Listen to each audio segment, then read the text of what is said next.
SG Consultancy Services. Study MBBS in Russia, Philippines, Uzbekistan.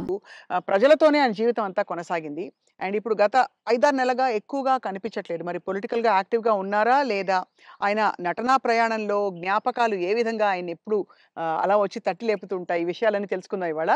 చాలా అందమైన ఆయన ఇంటి ప్రదేశంలో ఒక చెట్టుంది. నా వెనకాల ఉండే చెట్టు. ఆ చెట్టు అంటే బాబుమోహన్ గారికి చాలా ఇష్టమట. ఆ చెట్టు కింద ఆ నీడలోనే చేస్తున్నాం ఇవాల్టి ఇంటర్వ్యూ. సార్ నమస్కారం. సాదర స్వాగతం. Very very very happy. Sir. మా పాత టైగర్ అప్పుడు కావాలని టీవీలో అట్లా కనపడంగానే కాసేపు చూసి స్వప్న చూసుకున్నాం అని పోయేది. సార్. అలాంటి స్వప్న గారు మళ్ళా ఈ ఈ ఇంటర్వ్యూకి రావడం నాకు చాలా హ్యాపీగా ఉంది. నేను నేను నేను వెనక్కి వెళ్ళిపోయాను మళ్ళా అప్పటి రోజులకి. అవును సార్. గొడుగు పట్టుకొని ఒకసారి చేసాం మనం. ఎందుకంటే మీకు గుర్తుందో లేదో ఒకరోజు వర్షం వస్తోందో లేకపోతే గొడుగు ఊరికే పట్టుకున్నాం ఫస్ట్ ఇంటర్వ్యూలో. కాదు కాదు చినుకు చినుకు అందులో వర్షం వస్తుంది, గొడుగులు ఉన్నాయి, అనుకోకుండా గొడుగులు వేసుకొని చూసాం. అది ఆ విధంగా అప్పటి నుంచి ఇప్పటి వరకు సార్ ఫుల్ గ్లామర్ మీది అలా పెరుగుతోంది. బాగా సన్నగా అయ్యారు ఈ మధ్య. అవును, స్లిమ్ అయ్యా. అంటే స్లిమ్ అని కాదండి, ఫుడ్ మానేశాను. ఓన్లీ ఫ్రూట్స్, ఫ్రూట్ జ్యూసులు, రాగి జావా అలా రాగి మాల్ట్‌తోనే ఎక్కువ కలుపుతున్నాను. భోజనం చూడక ఒక 6 నెలలయింది. అబ్బో! ఇలా చూడక.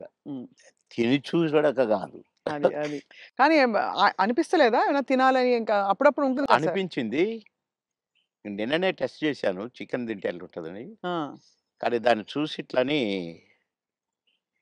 వద్దు అన్నా. ఎందుకు? ఎందుకట్లా? ఏమో. అంటే వైరాగ్యమా లేక హెల్త్ కాదు. గురించేనా? తినలేదు కదా! వద్దులే ఏమో అట్లా అనిపించిందండి. అసలు చికెన్‌ను చూస్తే నేను ఆవురమనేటోడిని. అది చూసి వద్దులే అన్నాను.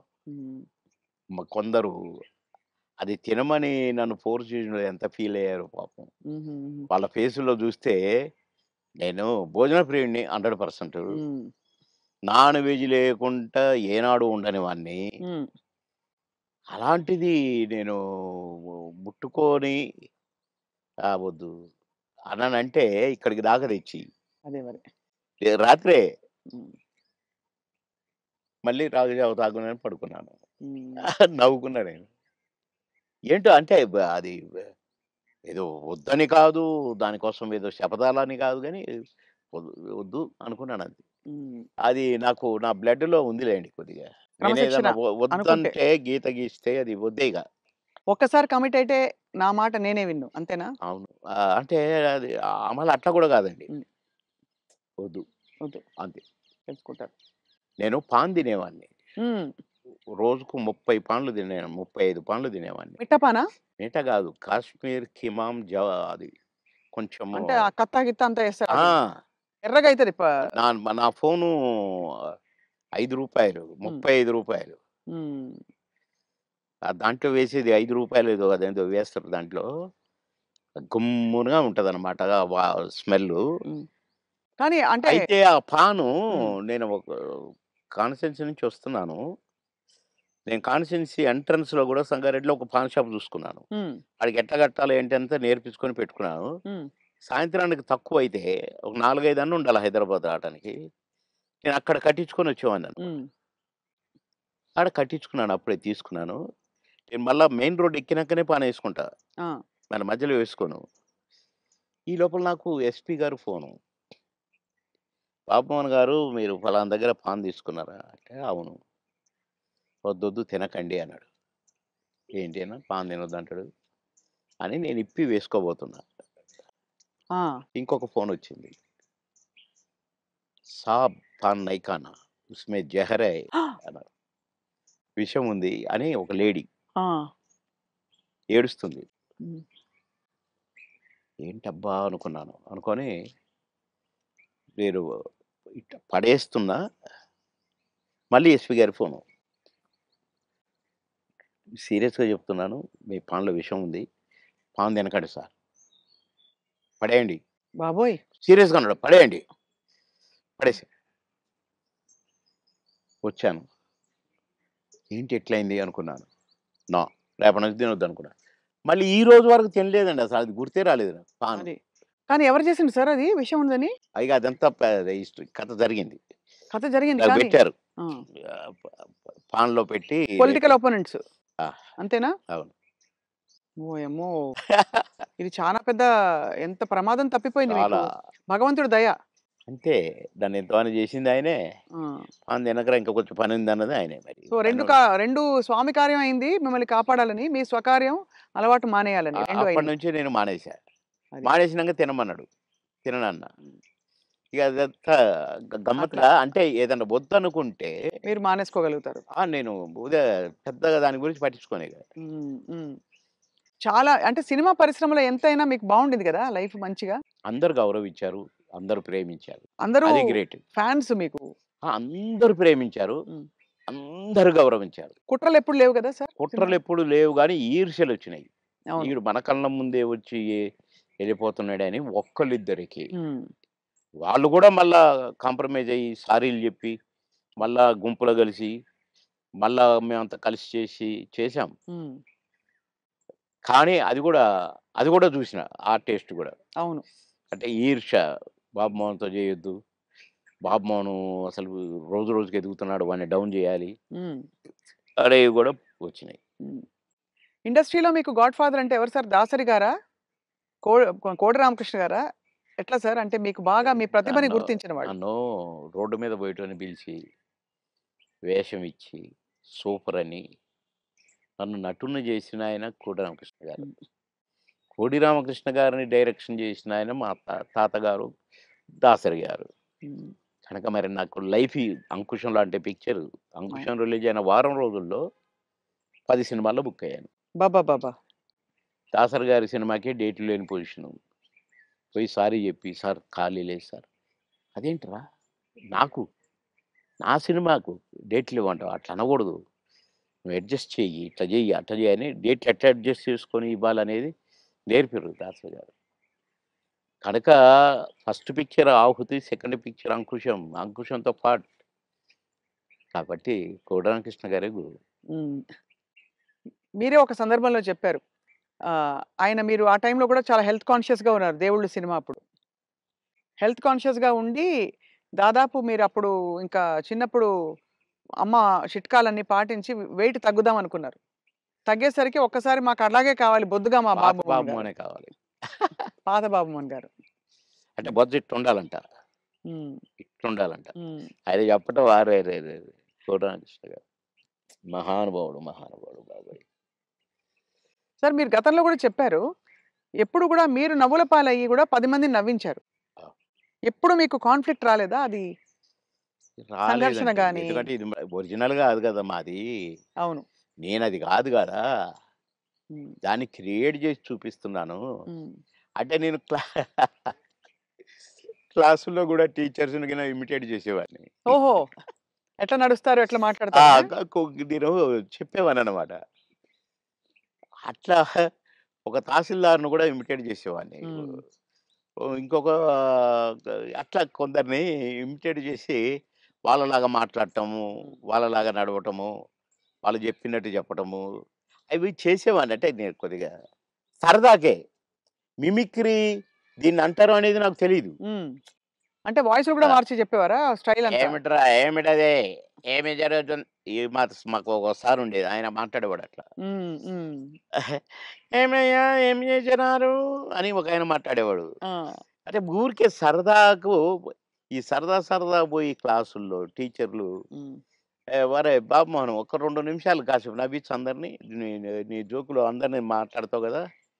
ఆయనలాగా ఈయనలాగా హ్మ్. నవ్వించంటే నేను ఒక 5 నిమిషాలు ఏదైనా జోక్ అంటే పక్కపక్క నవ్వి అప్పుడు పాఠం మొదలుపెట్టేవాళ్ళు. హ్మ్. క్లాస్ మొదలయ్యేది. అట్లా సరదాగా చేసేవాడిని గానీ, నేను ఆర్టిస్ట్‌ని అయితాను. అని ఎప్పుడు అనుకోలే. ఆర్టిస్ట్‌ని అయినంక నేను ఏదో చేయాల్సొస్తది. ఇప్పుడే హ్మ్. సరే ఇప్పుడైతే కొద్దిగా అలవాటయిపోయిందనుకోండి. మోహన్ బాబు గారు ఎట్లా అంటాడు, మమ్మల్ని ఎట్లా అంటే ఆయన ఆయన ఎలా అంటారు సార్ ఆయన? "ఏమయ్యా బాబు మోహన్! చాలా బలిసిందయ్యా నీకు. రావయ్యా!" హ్మ్. అట్లా అంద అక్కినేని గారు హ్మ్. నన్నెప్పుడు అందగాడనే పిలిచేది. హ్మ్. బాబు మోహన్ అని పిలిచేవాడు కాదు. అందగాడు. అన్న అందగాడ కమాన్ ఏమిటి కొత్త న్యూస్ అబ్బో! అనేవాడు. బ్యూటిఫుల్. ఇక నేను చెప్తా ఉంటే నవ్వేవాడు. సార్ మీ కొలీగ్స్ అంటే కామెడీ ట్రాక్‌లో ఉండేవాళ్ళు. ఎవరు మీకు బాగా దగ్గర? అప్పుడు మీరు తొందరగా పైకొచ్చేసారు కదా! అందరూ బాగానే ఉన్నారండి. అందరితో బాగున్నాను. కోటగారి దగ్గరతోనే కదా స్టార్ట్ అయింది కాంబినేషను ఇది. తమిళ్‌లో సెంధిల్ గౌండమణి అని ఉండేవాళ్ళు. హ్మ్. వాళ్ళ పెయిర్ అక్కడ బాగా ఫేమస్. హ్మ్. తర్వాత పెయిర్ మాది తయారైంది 'కోట బాబుమోహన్.' హ్మ్. అన్నీ ఆ సినిమాలు 'మామగారు' అవును. అవును. అవన్నీ. అవును. అవును. అవన్నీ తమిళ్‌లో హిట్లయిన సినిమాలే. వాళ్ళని మేము డామినేట్ చేసి ఎక్కడికెళ్ళిపోయాం మా జంట. వాళ్ళయే చేసేది. వాళ్ళకే డబ్బింగ్ చెప్పేది మళ్ళా మేము. హ్మ్. అట్లా వాళ్ళకంటే బాగా చెప్తుండ్రనేది వచ్చింది మాకు. రైట్. అట్లా 'కోట నేను' కాంబినేషన్ బాగా సక్సెస్ అయినాయి చాలా. 'కోట నేను' 'బ్రహ్మానందం' మా ముగ్గురం ఉంటే కూడా సక్సెస్ అయినాయి. హ్మ్. మళ్ళా 'బ్రహ్మానందం' 'బాబుమోహన్' చాలా సక్సెస్ అయినాయి. ఇప్పుడు 'పెదరాయుడు' ఉంది. హ్మ్. సినిమా అంతా ఒక ఎత్తు, మా కామెడీ ఒక ఎత్తు. నా కొడుకు అవును. 'బ్రహ్మానందం' మై సన్ అదిగో మీ పిన్ని అయన్నీ అంటాను. హ్మ్. ఓకే. అట్లా ఆ ట్రాక్ 'పెదరాయుడులో' కూడా బాగా సూపర్ హిట్. అవును. 'బ్రహ్మానందం' బాబు. అట్లా ఇంకా చాలా ఉన్నాయి. 'వంశానికొక్కడు', నా కొడుకుగా, మేమిద్దరం ఫ్రెండ్స్‌గా, 'మావి చిగురులేమో' ఫ్రెండ్సు, ఆ భార్యని నేను లవ్ చేయటము. ఈ ట్రాకులన్నీ కూడా బాగా పేలిన ట్రాకులు. అవును. అంటే ఈ జంట సక్సెస్ అయింది. ఆ జంట సక్సెస్ అయింది. మళ్ళా ముగ్గురి జంట సక్సెస్ అయింది. అవును. కరెక్ట్. డిఫరెంట్ డిఫరెంట్ ఫ్లేవర్‌లు వేరు. అంటే అవును. బ్రహ్మానందం గారితోటి ఎలా ఉండేది సార్ మీ అనుబంధం? ఆయన్ని చాలా సార్‌ని ఏదో కత్తి అనేదో అంటారట? ఏది? బ్రహ్మానందం గారిని. ఆ! ఆయన పదునైన కత్తెనో ఇంకేదో అంటారని ఏదో అంటారు. అబ్బే! కాదు.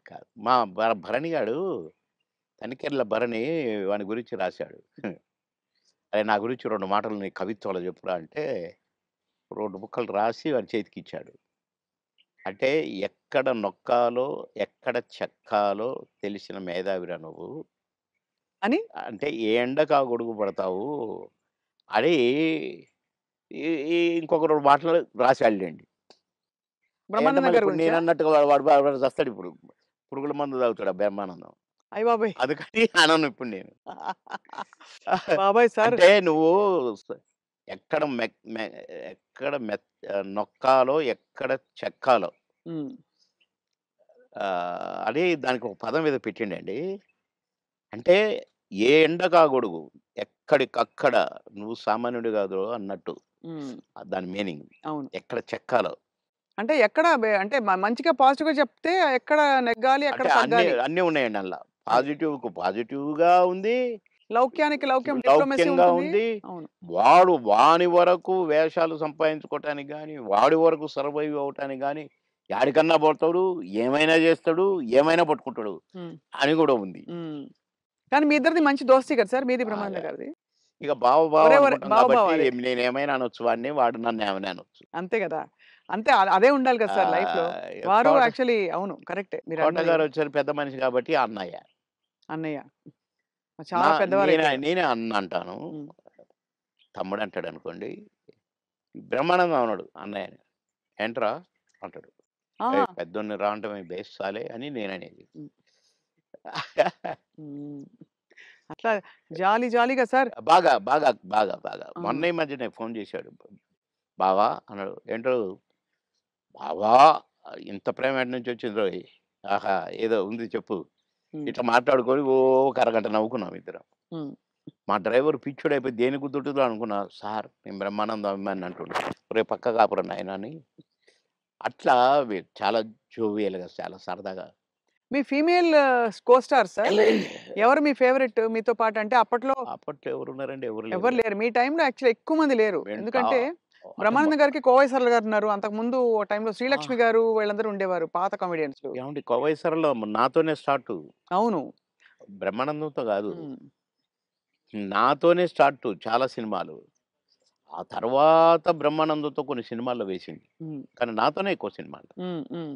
మా ఇద్దరికి టగ్ ఆఫ్ వార్ ఉండేది. అవును. 'కోవైసర్లని' హ్మ్. చాలా ఉన్నాయి. చాలా సినిమాలు, చాలా క్యారెక్టర్‌లున్నాయి మా ఇద్దరివి. కానీ హైలైట్ ఏంటంటే మీది సౌందర్య గారిది డ్యూయెట్. అది ఆకాశం అంతా. 365వ రోజు సెకండ్ షో హౌస్‌ఫుల్ చూసా. అవును. 365వ రోజు. ఇంకా 100 రోజులు ఆడుద్ది సార్. మాకు కొన్ని కమిట్మెంట్ ఉండి రేపు తీసేస్తున్నాం. హ్మ్. 365 రోజులు అయిపోయింది కదా! అని అన్నారు. అలాంటిది. ఒక పాట ఒక కమెడియన్ చేస్తే 365 రోజులు ఆడటం అంటే చిన్న విషయం. అవును. అంతే కదా! అలాగే ఇంకా కొన్ని సినిమాలున్నాయి. 'సిల్క్ స్మిత్', 'బావలసయ్య' పాట కూడా పాటతో 100 రోజులు. అవును. 'బువ్వుంటే ఏమో కూరుంటే ఏమో' అని అడుక్కుంటే అది 100 రోజులు. పాటలతో 100 రోజులు ఆడిన సినిమాలంటే ఒక కమెడియన్‌గా అది నాకు గొప్ప గుర్తింపు, గొ గొప్ప ఒక గొప్ప విజయం, అది ఘనత. అవును. ఘనతే. నా అదృష్టం అది. కానీ సార్ సాడ్ థింగ్ ఏంటంటే 'సిల్క్ స్మిత' గారు వెళ్ళిపోయారు. 'సౌందర్య' గారు వెళ్ళిపోయారు. అవును. పాపం. మీకు తలుచుకుంటే బాధైతుంది కదా సార్ చాలా? చాలా. 'సిల్క్ స్మిత' గారు ఎలా ఉండేవారు సార్? చాలా చాలా క్లోజ్‌గా మంచి ఉండేవారు. వ్యక్తి అని అనేవారు. చాలా, చాలా, చాలా. ఆమె ఎవరిని కేర్ చేయదు. హ్మ్. ఎవరికీ నమస్కారం పెట్టదు. హ్మ్. కాలు మీద కాలేసుకొని కూర్చుంటది. హ్మ్. కూర్చొని కళ్ళద్దాలు మళ్ళీ. హ్మ్. అందరిని చూస్తుంటది ఇట్లా. నేనడిగాను, "బాస్ మీరు నల్ల కళ్ళద్దాలు పెట్టుకుంటారు. కాలు మీద కాలేస్తారు. అది ఎవరొచ్చినా తీయరు. హ్మ్. అంటే మీరు నిద్రపోతారా? లేక అబ్జర్వ్ చేస్తారా?" అని అడిగాను నేను. అయితే, "అది కాదు బాస్. ఫూల్స్ నన్ను చూస్తారు. ఇలా ఇలా చూస్తారు నన్ను. అందుకని నన్ను ఎవడు చూస్తున్నాడా అని గమనిస్తూ ఉంటా నేను కళ్ళద్దాలు పెట్టుకొని" అని చెప్పింది నాకు. మరి హీరోలొచ్చినా కూడా తీయవు గదా! అంటే ఎందుకు తీయాలా? హీరోలొస్తే? యాటిట్యూడ్ మంచి స్ట్రాంగ్. నాతో మాత్రం నన్ను చూడంగానే కాళ్ళు తీసేది. నన్ను చూడంగానే లేచి నిలబడేది. నేనెక్కడ కూర్చుంటే అక్కడికొచ్చి కూర్చునేది. హ్మ్. భలే లైక్ చేసేదండి నన్ను. హ్మ్. గ్రేట్. హ్మ్. Great artist. ఎందుకో సార్ గ్రేట్ మంచి మనుషులు తొందరగా వెళ్ళిపోతారనిపిస్తుంది వాళ్ళందరూ. అంతే. కదా! మంచోళ్ళు తొందరగా అయిపోతారు. కరెక్ట్. హ్మ్. మేము దుబాయ్ పోయినాం ఒక ఫంక్షన్‌కి. హ్మ్. నన్ను బాస్ అని పిలిచేది. హ్మ్. బాస్ మనం షాపింగ్‌కెళ్తున్నాం. నేనెందుకు బాస్ నువ్వు లిప్‌స్టిక్‌లయి కొనుక్కుంటావు. నేనేం కొనుక్కోను కదా! నాకొద్దు. నేను రానన్నా. అంటే లేదు నాతో నువ్వు రావాలి. నేను పర్మిషన్ తీసుకున్నా. అంటే పోయినాం. పోతే ఏమేమో కొనుక్కుంది. హ్మ్. ఓహ్! బ్లాక్ కళ్ళద్దాలు పెట్టుకొనొచ్చింది బయటికి. నేను అక్కడ అటు ఇటు కూర్చొని అది ఇది ఏదో బాస్ ఎలా ఉంది? అంది. సూపర్ అన్నా. సూపరా? నిజంగా సూపరా? అయితే కొనేస్తున్నా. కొనేసేయి అన్నా. పోయింది. ఆ! కొనేసా అనుకుంటూ వచ్చింది. ఇది మీరు పెట్టుకోండి బాస్ ఒకసారి అన్నది. పెట్టింది నాకు. ఓహ్! సూపర్ అన్నది ఇట్లా పెట్టి. అదేంటి బాస్ నాకు సూపర్ కాదు మీకు సూపర్ నాగా అన్నా. హ్మ్.